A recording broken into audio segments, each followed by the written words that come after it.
Ya. Vamos a empezar entonces con lo que es atrofia muscular espinal, o también llamado A.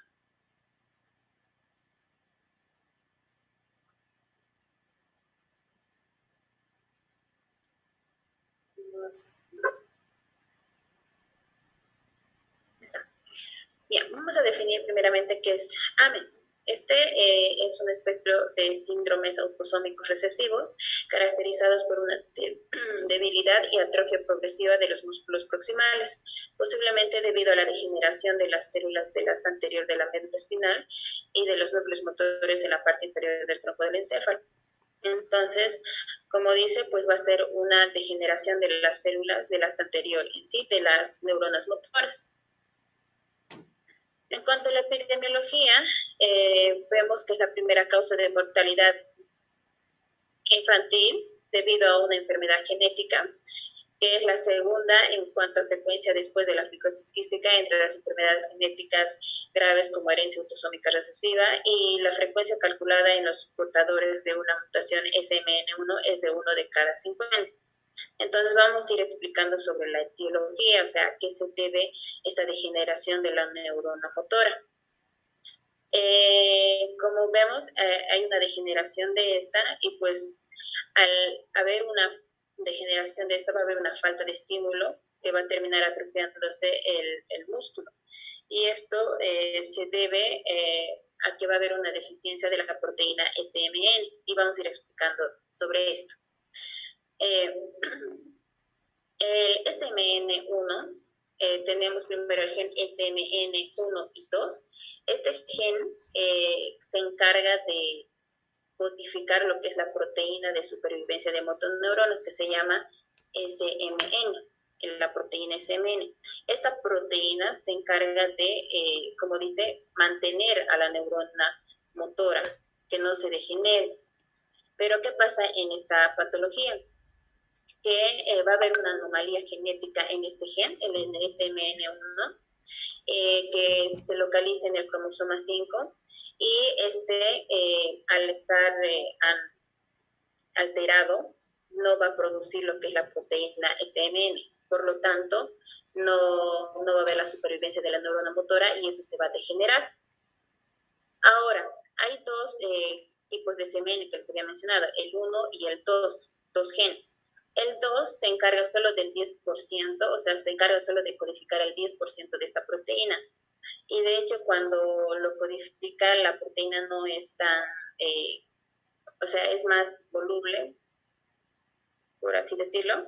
Es inestable, esa es la palabra, es inestable. Entonces, el que se encarga específicamente de producir la proteína SMN es el gen SMN1, que es este de acá.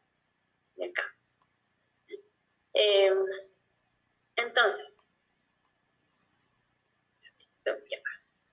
Entonces, el gen SM1 permite la síntesis de la proteína SMN, la completa, ¿no?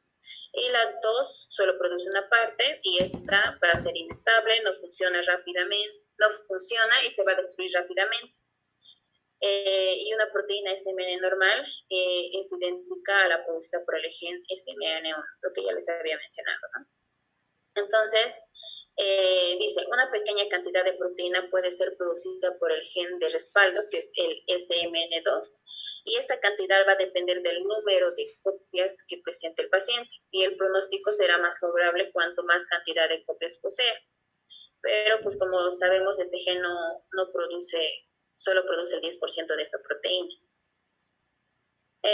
Como mencionamos, entonces la enfermedad va a tener un patrón de herencia que es autosómico recesivo. Quiere decir que el papá y la mamá tendrían que tener el gen recesivo para que haya una probabilidad del 25% de que el hijo o el niño o la niña tenga AME.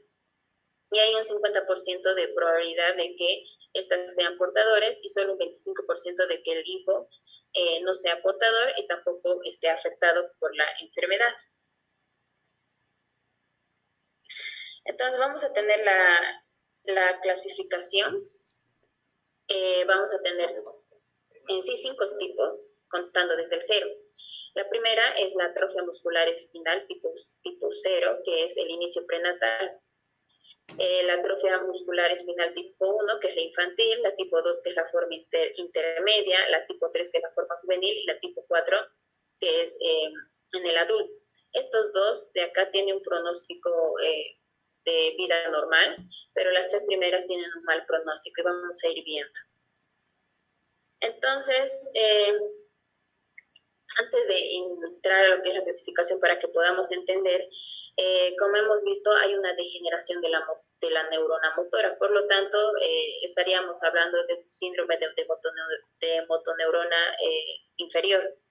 Por lo tanto, casi todos los síntomas y signos van a ser similares. Va a variar un poco, sí, pero van a ser similares, ¿no? La areflexia, la hipotonía, todo eso.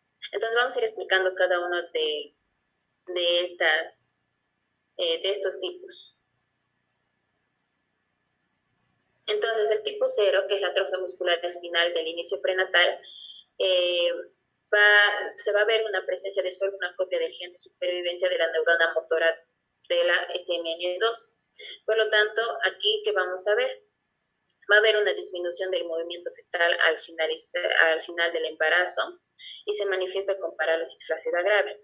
Entonces, algo que lo va a caracterizar es la disminución del movimiento fetal al final del embarazo. ¿Y qué podríamos encontrar en el embarazo para tal vez sospechar esto? También es el polidramnios y la restricción del crecimiento fetal y la hipoplasia pulmonar. Entonces, esto podríamos hallar casi a finales del embarazo, ¿no? Posterior al nacimiento se puede encontrar lo que es la hipotonía severa, reflexia, la displasia facial, las contracturas articulares múltiples, los defectos cardíacos congénitos y todo eso. Ahora, el tipo 1, este de acá, que también se le llama enfermedad de Wernicke-Hoffmann, esto va a iniciar antes de los 6 meses. La mayoría de estos bebés sí se presenta ya lo que son los signos a los 3 mesecitos, pero pues hasta los 6 meses, ¿no? Algo que caracteriza este tipo es que el bebé no puede sentarse de forma independiente. Entonces, ¿qué vamos a encontrar? La parálisis flácida, que va a ser severa e simétrica. El bebé no se puede sentar, como ya les mencioné, y va a haber una postura de rana, la postura de rana con las caderas en abducción, ¿no? Va a haber una debilidad vulvar y por lo tanto vamos a ver un llanto débil, va a haber reflejo de succión y de ilusión deficiente, va a haber acumulación de secreciones, fasciculaciones, que son características, ¿no?, de lo que es el síndrome de la motoneurona inferior. El mayor riesgo de aspiración, porque no hay una buena succión, no hay una buena difusión, no hay acumulación, entonces por lo tanto vamos a ver aspiración. Y puede progresar a una insuficiencia respiratoria. Y aquí hay algo característico también, lo que es el tórax en forma de campana. Pero algo que no está involucrado son los nervios craneales. Eso quiere decir que los movimientos de los ojos van a estar conservados y los músculos faciales también van a estar conservados. Va a haber una expresión normal de los bebés. Luego tenemos el tipo 2. Este tipo 2 se presenta en los niños entre los 6 meses hasta los 18 meses. Y pues algo que lo caracteriza es que van a ser incapaces de pararse o de caminar de forma independiente, ¿no? Porque recordemos que en esta edad ya tienen que empezar a dar sus primeros pasos, empezar a caminar, por lo tanto va a haber una incapacidad de esto. Y vamos a ver la debilidad. Esta va a ser proximal, progresiva y va a ser mayor en las piernas que en los brazos. Va a haber la capacidad de sentarse, va a ser de forma independiente, pero se va a retrasar y luego se pierde la adolescencia y va a haber incapacidad para pararse o para caminar, ¿no? Lo que ya mencioné. De igual forma como la tipo 1, se va a preservar también lo que son los músculos de la cara y de los ojos, va a haber un movimiento normal. Sí se va a presentar a fasciculaciones, a reflexia, la debilidad muscular, que de hecho esto puede progresar a una escoliosis. Los movimientos de las manos van a ser similares a temblores mioclónicos. Va a haber anquilosis de la mandíbula, contracturas articulares y va a haber también debilidad de los músculos respiratorios. y esto puede progresar a una enfermedad pulmonar restrictiva. La tipo 3, que también se llama enfermedad de Felberger-Wallander, este va a empezar desde los 18 meses hasta la adolescencia.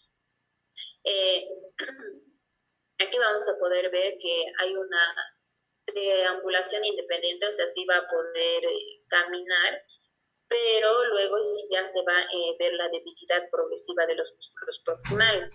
Como la anterior, también empieza en las piernas, o va a ser mayor o más característico en las piernas y luego y después en los brazos. Entonces, como va a haber esa debilidad, al niño se le va a ver que se cae, que va a tener dificultad para subir escaleras, que se va a ir tropezando, ¿no? Puede desarrollar deformidades en las piernas, pero la mayoría de estos niños no llegan a desarrollar la escoliosis como hemos visto en el tipo 2 y tampoco no hay debilidad de los músculos respiratorios. Y la tipo 4 es en los adultos. Generalmente suelen aparecer a partir de los 35 años y va empeorando lentamente con el paso del tiempo. Y como vimos acá, la tipo 3 y la tipo 4 son las que tienen mejor pronóstico. Y como hemos mencionado en la clínica, pues no está afectando tanto como a los otros tipos, porque aquí no hay una debilidad de los músculos respiratorios. Ahora, ¿por qué este tipo 4 es que tiene mejor pronóstico? Porque se menciona que hay una presencia de 4 a 8 copias de la SMN2. Entonces, esta es la que está produciendo la proteína, por lo tanto no está afectando tanto a la degeneración de la neurona motora. ¿Y qué se va a presentar? Debilidad y atrofia de los músculos de la cara, de la lengua, los temblores, los espasmos y la debilidad muscular, más que todo en las piernas y caderas, la pérdida de la sensibilidad de manos y pies, y pues generalmente sí llegan a mantener una deambulación, pero con el tiempo esto ya va a ir empeorando.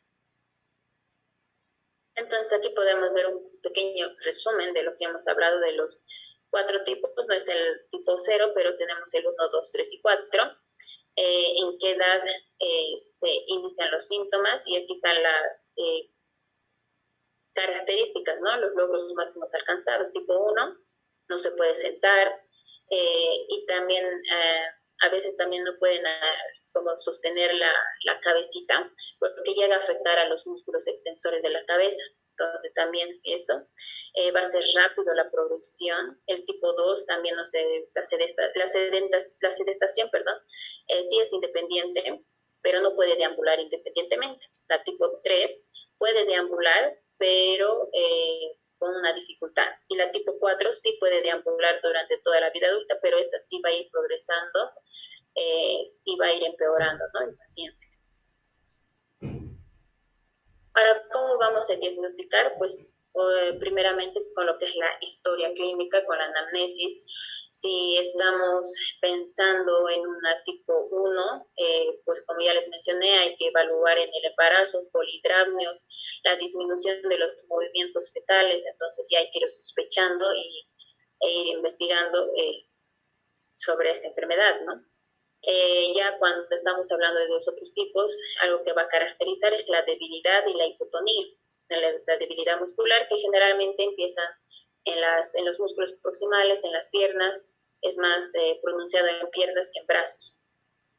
Tenemos otros estudios también que se puede solicitar, como es la electromiografía, que esta nos va a mostrar muestras de signos de denervación, como potenciales de fibrilación espontánea y ondas positivas, y así también como potenciales de unidades motoras de gran amplitud. Luego los estudios genéticos, que de hecho este es el mejor, el que nos podría confirmar, el que nos confirma el diagnóstico, y pues tenemos que encontrar una mutación en el gen del SMN1. Luego tenemos la miosintesis. Esto se realiza generalmente cuando hay antecedentes, cuando hemos hecho la historia y hemos encontrado un familiar que tuvo esta enfermedad, entonces se realiza la miosintesis. El ADN fetal, que es un método no invasivo en el cual se toma el ADN del feto y que se va a encontrar en la sangre materna. Entonces, este es otro estudio. Luego tenemos el PCR, que también nos va a ayudar bastante en cuanto las mutaciones en el gen SMN1 y la presencia del gen SMN2 también, ¿no? Y en la bioquímica tenemos esta enzima, dice la enzima creatinsinasa puede estar ligera o moderadamente aumentada, aunque esto también se puede observar en miopatías. En las formas crónicas como la tipo 3, un 25% de los pacientes pueden tener esta creatinsinasa aumentada a niveles que podrían hacer confundir el diagnóstico con las distrofias musculares de cintura.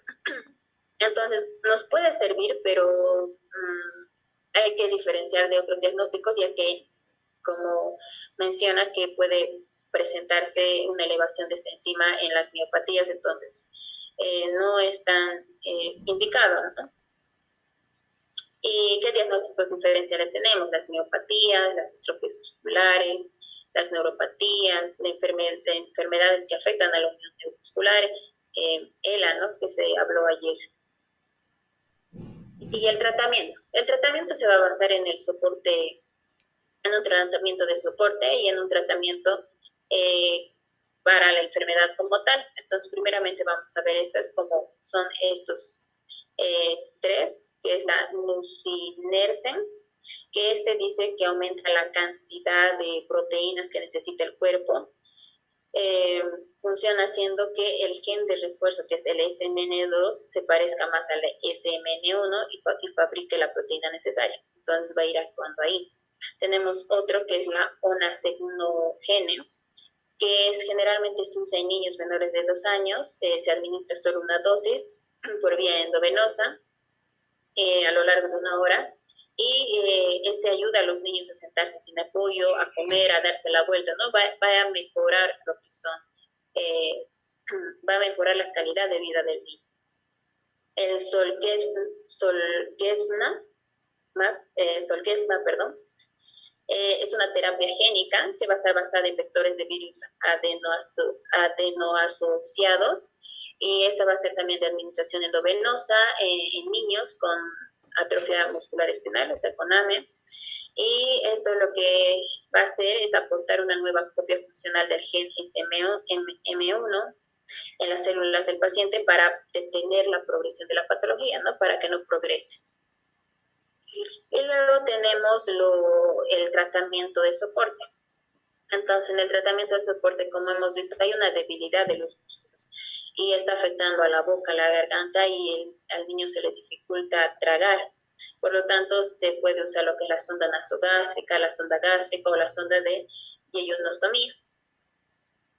Y pues en el AME tipo 1 se sugiere que hay que evaluar este trastorno deglutirio, y pues se indica aquí lo que es la sonda nasogástrica, 1 para poder alimentar, nutrir al bebé, y 2 para que no sufra una microaspiración, ¿no?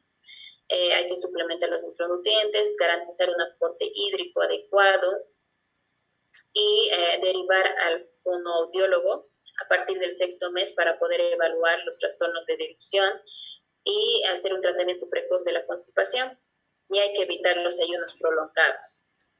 En el AME2 también se sugiere lo mismo, ¿no? Evaluar el trastorno deglutorio, sobre la desnutrición. Si hay desnutrición, hay que dar una buena alimentación. El sobrepeso también, derivar a nutricionista con un plan de alimentario, y tratar la constipación, y también no se debe dar se debe evitar, los ayunos prolongados. En el AME3 se sugiere la evaluación del sobrepeso, detectar desnutrición, suplementar micronutrientes y lo mismo, ¿no? Evitar o tratar lo que es la constipación y evitar los ayunos mayores a 6 horas.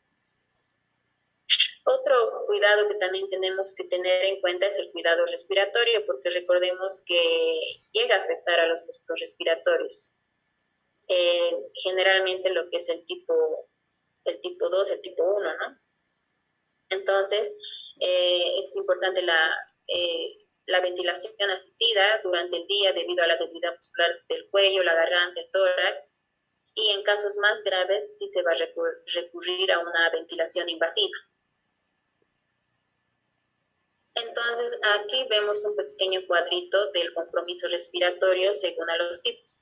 Y como podemos ver en el tipo 1 y en el tipo 2, es lo que son en los que más van a estar afectados la respiración. Por ejemplo, en el tipo 1 vamos a ver un desarrollo de una insuficiencia respiratoria crónica y esto va a ser inevitable, va a pasar. Hay una dificultad en la difusión, puede cursar por un síndrome respiratorio crónico, infecciones recurrentes, riesgo de atelectasias, neumonías, y pues la muerte suele ocurrir antes de los 2 años si no se interviene, ¿no?, en la terapia sobre la ventilación.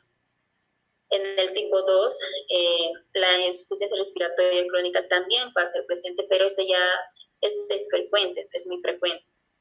También se puede presentar enfermedad restrictiva, puede haber lo que es la respiración paradojal. Pero en el tipo 3 ya no es tanto así, o sea, el desarrollo de una insuficiencia respiratoria es infrecuente. Entonces, cuando hablamos de tratamiento de soporte en la respiración, hay que tomarlo en cuenta más en el 1 y en el 2 y vigilar en el 3, ¿no?, si es necesario o no. También hay que tener cuidados cardiológicos, hay que indicar evaluación cardiológica completa, más que todo en el tipo 1. En pacientes con el AME tipo 2 y 3, realizar a los 5 años de edad una evaluación clínica cardiológica con electrocardiograma y ecocardiograma Doppler color para definir el estado basal. En el 2 y 3 también se puede hacer lo que es el tratamiento con salbutamol, realizar también el control anual con el Holter de ritmo, y en pacientes con incapacidad ventilatoria restrictiva, realizar el control también a cada 6 a 12 meses. Luego tenemos los cuidados ortopédicos y la rehabilitación neuromuscular.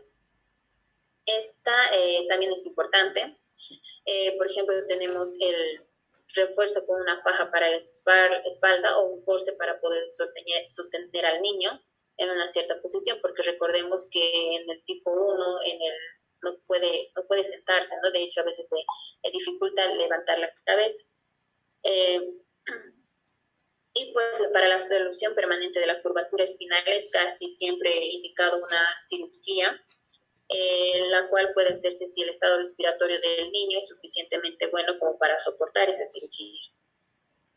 Y aquí también tenemos las sugerencias, ¿no? Incluir una evaluación clínica de alineación de columna, si se sospecha de escoliosis, realizar una cirugía de columna. Entonces, aquí podemos ver esas sugerencias que generalmente están apuntando más que todo a esa alteración de la columna vertebral en una escoliosis.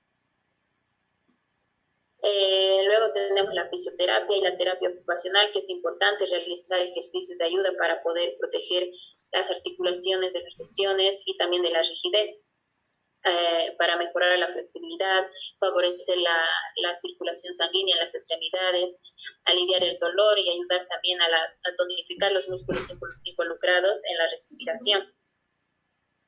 Y por último tenemos lo que es el pronóstico. Como ya les había mencionado, estos 3 de acá son de mal pronóstico. El tipo 1 y 2, generalmente la muerte se va a deber por una enfermedad respiratoria, por una insuficiencia respiratoria. El tipo 0, los lactantes llegan a morir al nacer o al primer mes de vida. El tipo 1 llegan a morir antes de los 2 años. El tipo 2 es bastante variable. Pueden llegar a vivir hasta los 25 años, ¿no? Todo depende cómo también se esté tratando el paciente, qué tan complejo está la enfermedad. El tipo 3 y 4 son de mejor pronóstico, hay una expectativa normal. El tipo 3 hay un empeoramiento lento, pero como les dije, la esperanza de vida va a ser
Sí, era la última diapositiva, doctor. Está muy bonita su presentación, muy didáctica.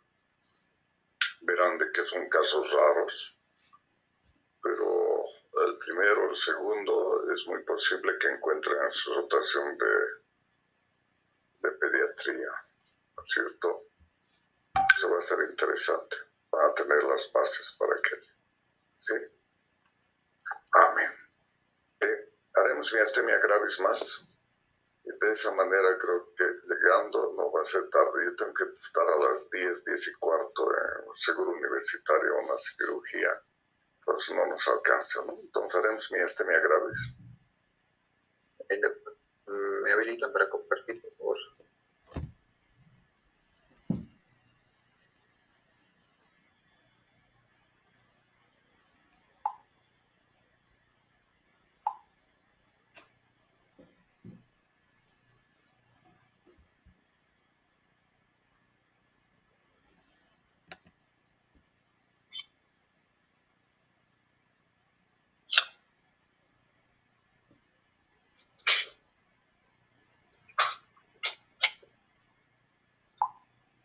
Ahí está.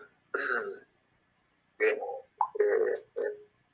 Vamos a empezar con la definición de es autoinmune. Y esto va a producir un bloqueo de la unión neuromuscular, exactamente en la porción post. Y esto se encuentra pues en la placa motora terminal, una imagen. Y lo que hace que estos anticuerpos ataquen pues, a los receptores o los canales regular ligando, y eso produce una disminución de la función de cada una de estas, y esto me da el trastorno ya característico que es la debilidad y la fatiga muscular. La evidencia de esto es 0,5 por cada 100.000 habitantes, es bajísimo.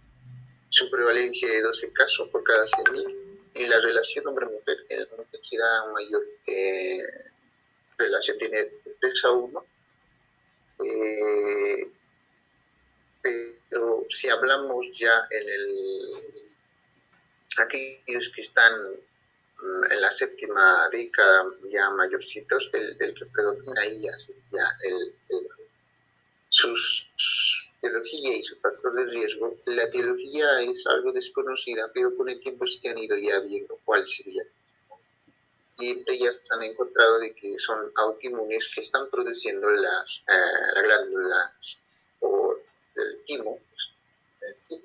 Y esto sucede cuando el timo está creciendo mucho. Un timoma puede ser, o una hiperplasia a nivel de esta casa, puede ver que hay un movimiento de la circulación cardíaca, el timo está. En los jóvenes se asocia más por la edad. En los mayores, como decía, de séptima edad, más o menos 60, 70 años, es por la atrofia de esta glándula. Y esto puede ser agravado por algunos fármacos, como ser el que se menciona mucho, es el aminoglucosa.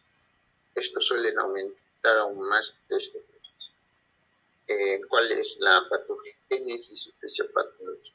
Tengo aquí un botón sináptico, canales de calcio regulados por voltaje y su reciprocidad. Cuando llega un potencial de acción a este nivel, lo que hace es que estos canales se abran y los calcios o los iones calcios puedan ingresar adentro de esto. Y el calcio hace que la vesícula sináptica pues, pueda ser expulsado de este botón mediante la electrosíntesis. Y así sale el neurotransmisor, en este caso, que en la contracción del músculo esquelético es la citocina. Este es mi placa motora terminal, estos son mis subconscientes neurales que estamos viendo. Aquí vamos a encontrar los canales o receptores para la acetilcolina, ¿sí? Que normalmente se unen dos acetilcolinas se suelen unir a estos receptores para abrir su canal y los iones de sodio pueden ingresar adentro de la célula y producirme un potencial de acción muscular. Bien, aquí tengo una enzima que se llama acetilcolinesterasa, lo cual hace que en este espacio que se llama espacio sináptico, los neurotransmisores que están ahí se los puede degradar y transformar en acetilo y colina. Y ahora viene la patología, ¿qué es lo que está pasando? Hay una creación de anticuerpos de IgG que vienen y detectan o te atacan a ti mismo o marcan a sí mismo los receptores de acetilcolina. Eso hace que no funcione esto. Y esto es el problema que estamos hablando de miastenia gravis. Voy a mencionar otros dos más aquí que vamos a ver para dar un diagnóstico. ¿Qué es lo que hace? Al ser atacado o destruido, pues hay un recambio de estas proteínas, pero suelen hacerlo de manera acelerada y son defectivos. Entonces hay un daño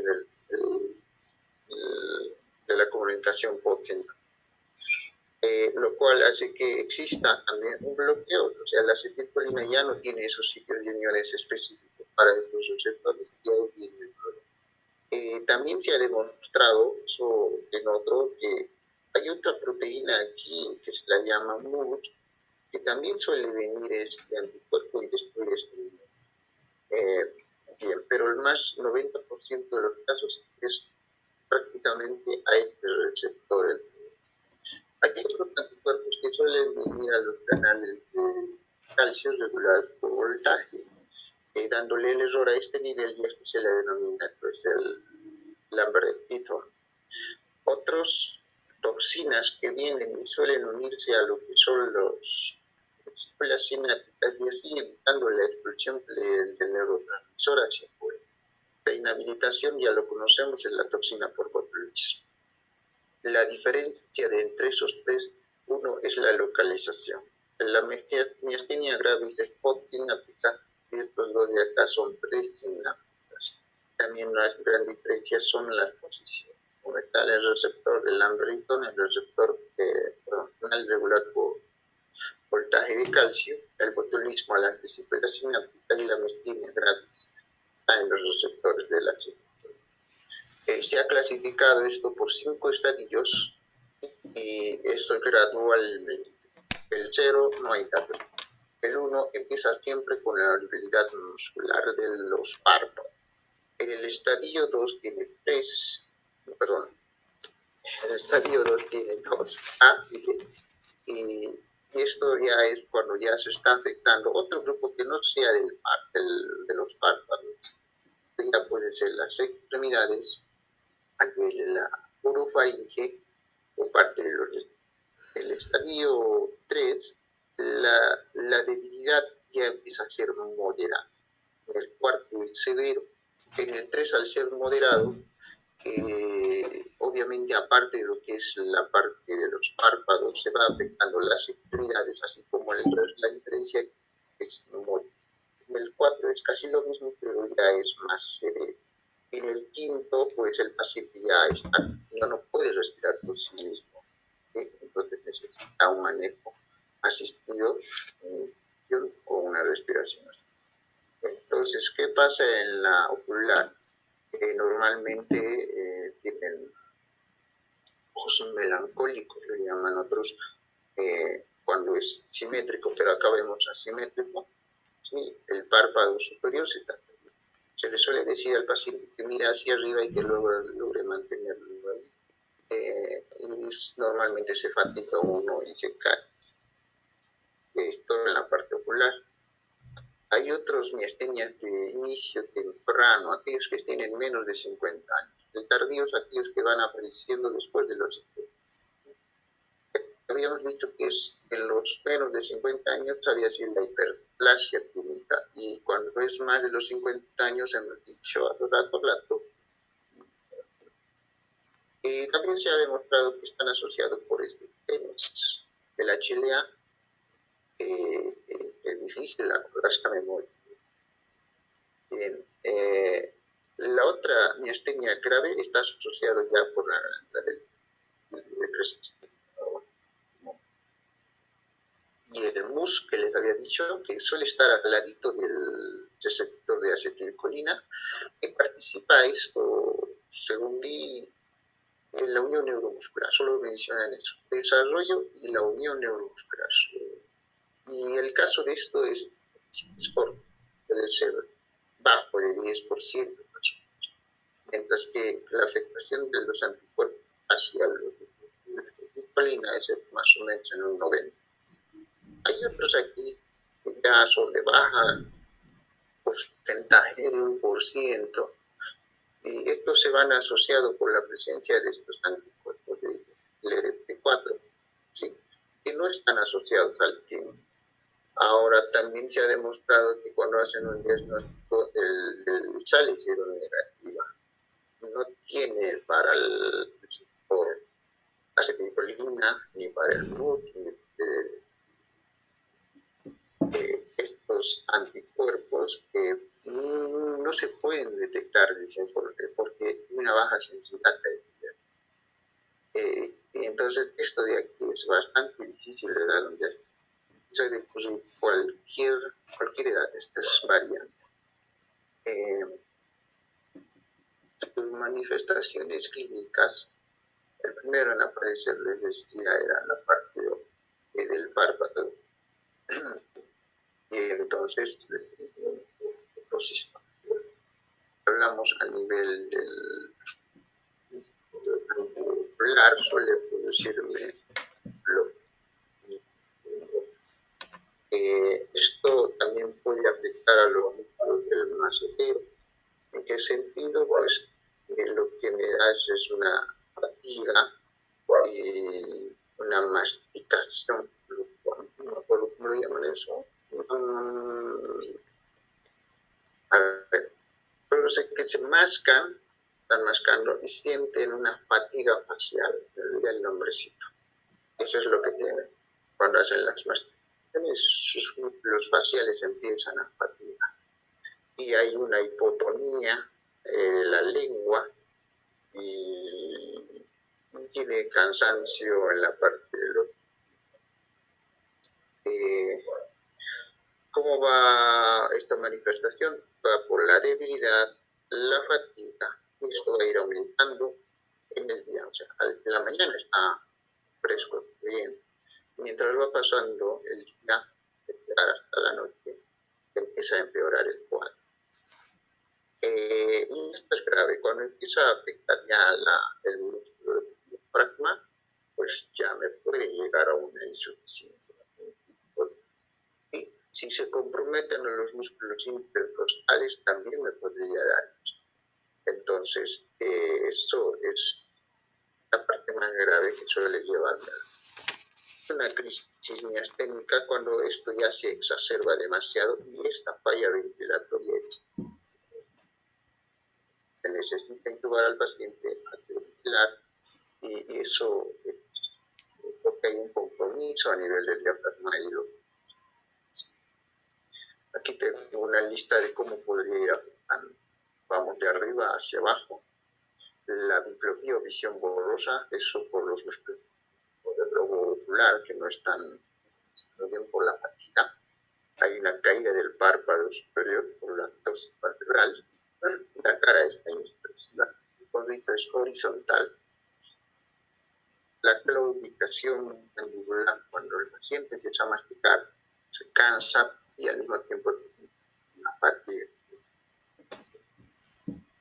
Hay la disartria,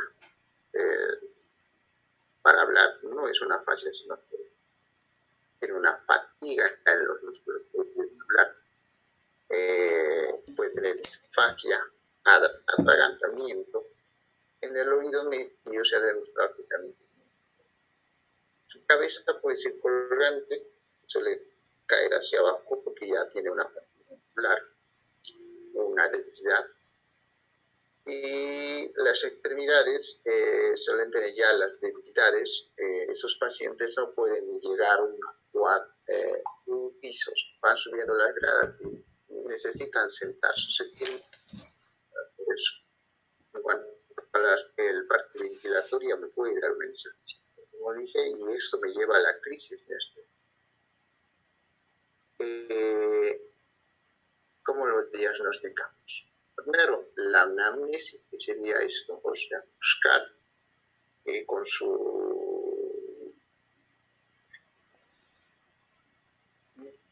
buscar al paciente antecedentes y hacer la exploración física. Estos dos van a la mano. Y al hacerlo hay que ver estos signos y ver si es que solamente está afectado la parte motora. En cuanto a la motora, solamente a la sensibilidad, ¿no? A la debilidad y a la función.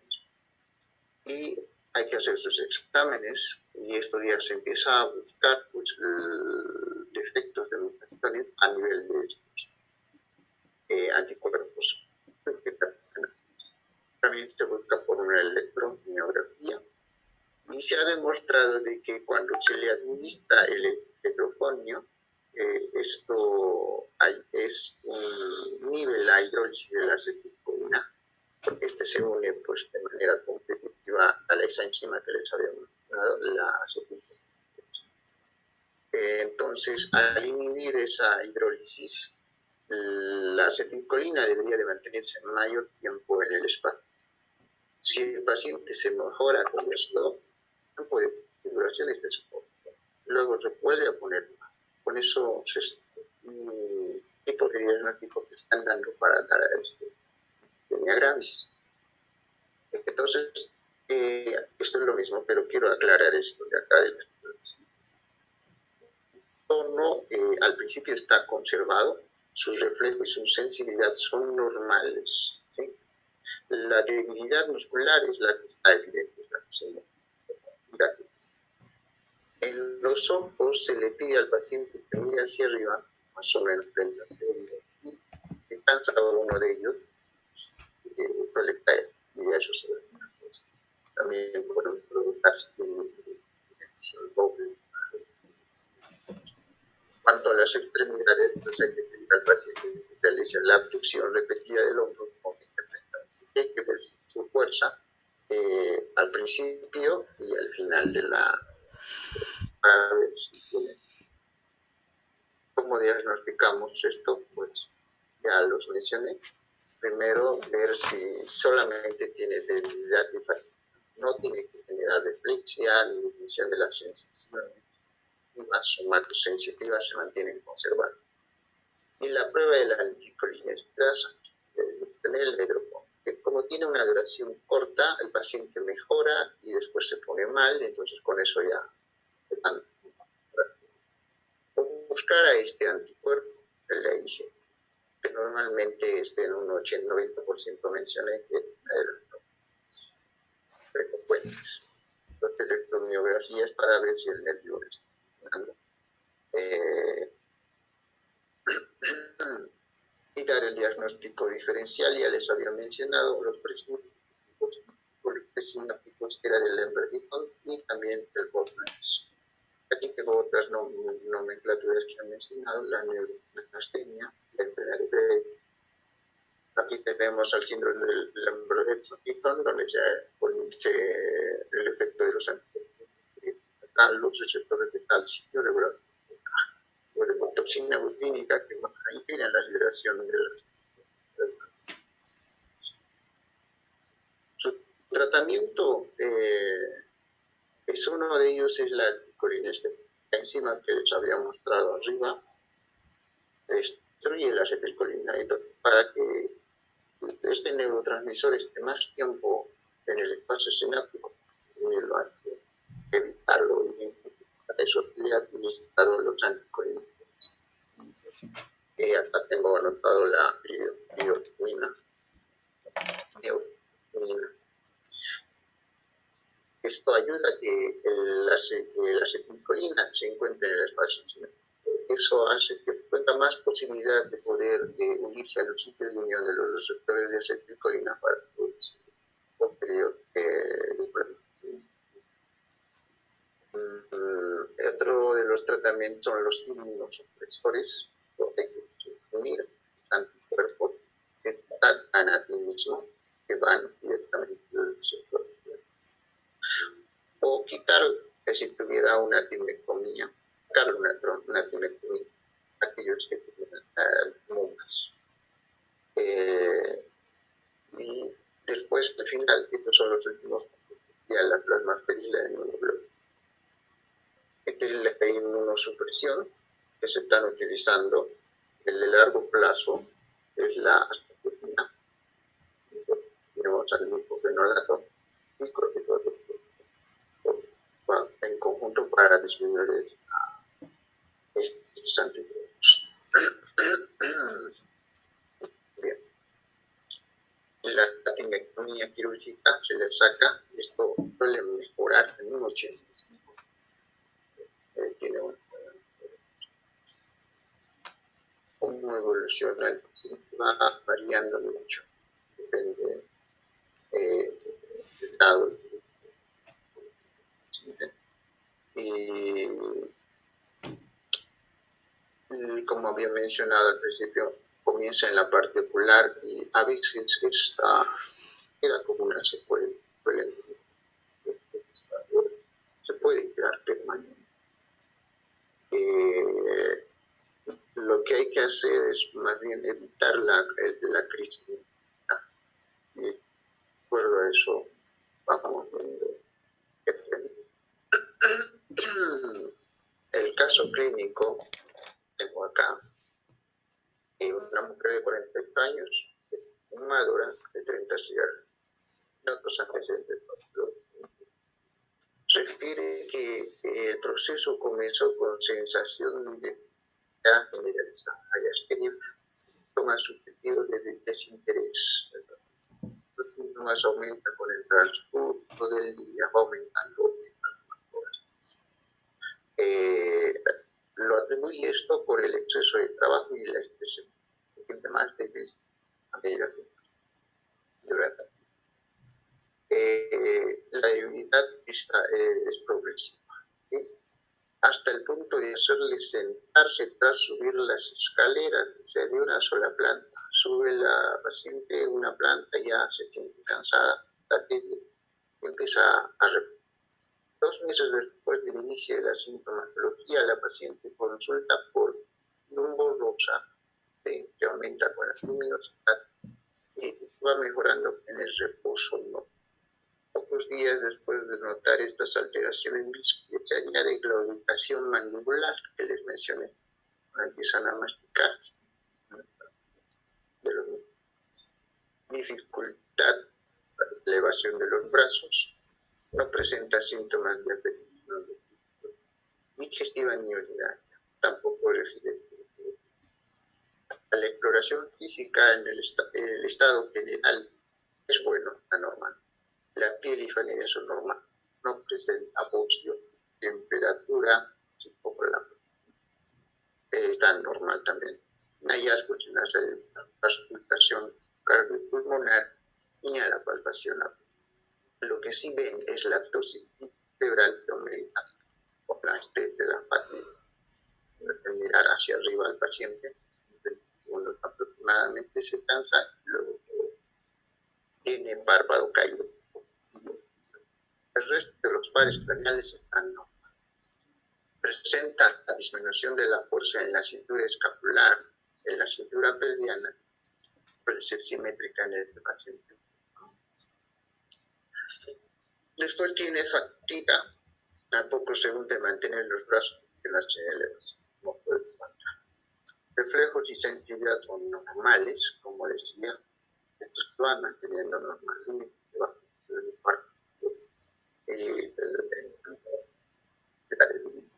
Ante la sospecha de miopatía y para descartar patologías malignas, enfermedades expansivas, se deriva urgente al hospital. De ahí se le hace un montón de... entonces, con eso, historia clínica y el examen físico, voy dando razón un poco de mención de la maestría. Gracias.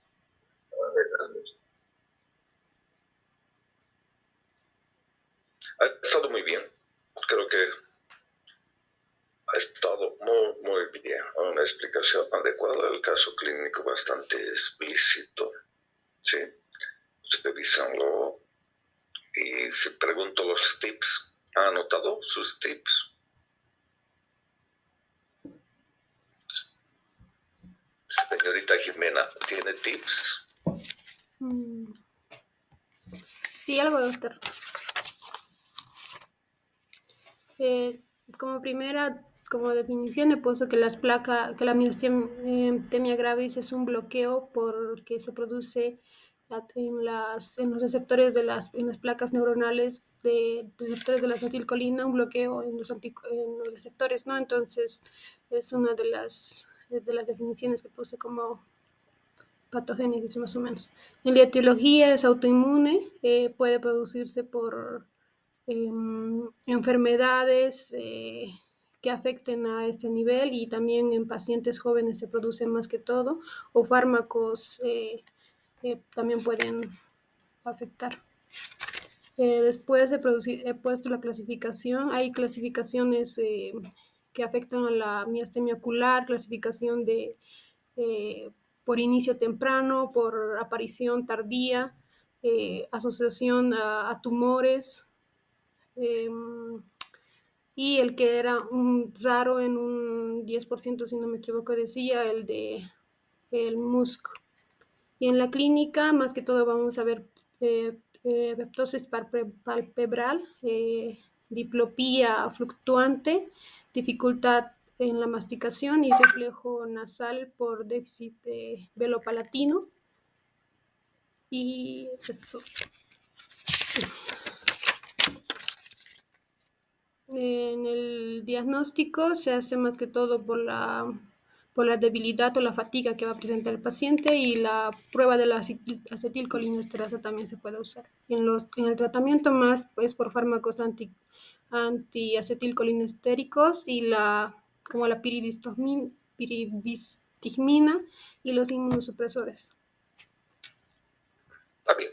Señor Mijael Gutiérrez, que puso el tema, dígame, ¿qué prueba electrofisiológica tenemos para determinar si hay o no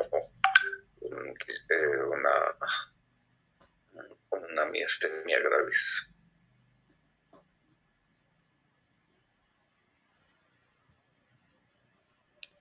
No, doctor, no me ubico para la prueba de electrofisiología. Es una prueba de fibra única.